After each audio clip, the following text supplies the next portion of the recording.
রাজনীতি চলছে। সেবাশ্রয়ে গিয়ে চিকিৎসা করিয়ে অনেকে অসুস্থ হয়ে পড়েছেন, চিকিৎসকরা পর্যন্ত ভুয়ো।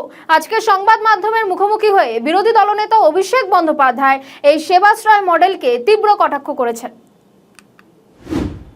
দেখুন, সেবাশ্রয়ের দুর্নীতি সম্পর্কে আমি আগেও যেটা বলেছি, যেটা খুব মামুলি একটা ব্যাপার নয়। Sebashray is not a normal thing. মানে এক্সপায়ারি ডেট 5 বছরের, মানে যতটুকু আমাদের পক্ষে জানা সম্ভব, সাধারণ লোকের পক্ষে, আপনাদের পক্ষে, আমাদের পক্ষে, 5 বছর আগে যে ওষুধ এক্সপায়ার করেছে সেই ওষুধ লোককে দেয়া হয়েছে। আচ্ছা, অভিষেক বাবুকে 5 বছর আগে এক্সপায়ার হওয়া চোখের ওষুধ দিলে উনি খাবেন? এসএসকেএমই যেতে চাইছেন না, জন হপকিন্স ছাড়া দেখাবেন না।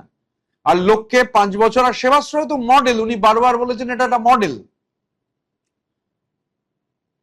স্বাভাবিকভাবে, এবং ধরুন মানুষের অঙ্গহানি হয়েছে, যারা ডাক্তার নন তারা হচ্ছে বাধ্য হয়েছেন, মানে ডাক্তারি ডিগ্রি নেই। আচ্ছা, এই ক্যাম্পগুলো সব হচ্ছে এলোপ্যাথিক ডাক্তারদের, হোমিওপ্যাথদের, আয়ুর্বেদ চিকিৎসকদের পর্যন্ত নিয়ে গিয়ে ডাক্তার হিসেবে বসিয়ে দেওয়া হয়েছে। এটা কত বড় ধরনের একটা বাটপাড়ি।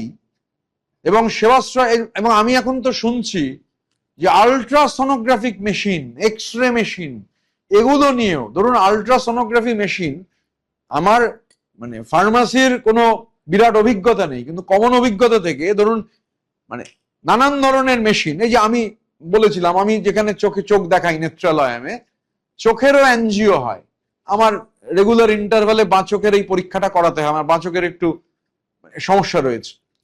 তো সেখানে শুনছিলাম যে ওটা একদম ডার্ক রুম, মানে ওটা থেকে কোনোভাবে ওখানে যদি আলো প্রবেশ করে মেশিনটা ক্ষতিগ্রস্ত হবে। নানান ধরনের আলট্রাসোনোগ্রাফি মেশিন, শোনা যাচ্ছে এমআরআই মেশিন, এগুলো নাকি সরকারি হাসপাতাল থেকে বার করা হয়েছে। এগুলো তো বার করলে নষ্ট হয়ে যাবে মেশিন, কাজ হবে না।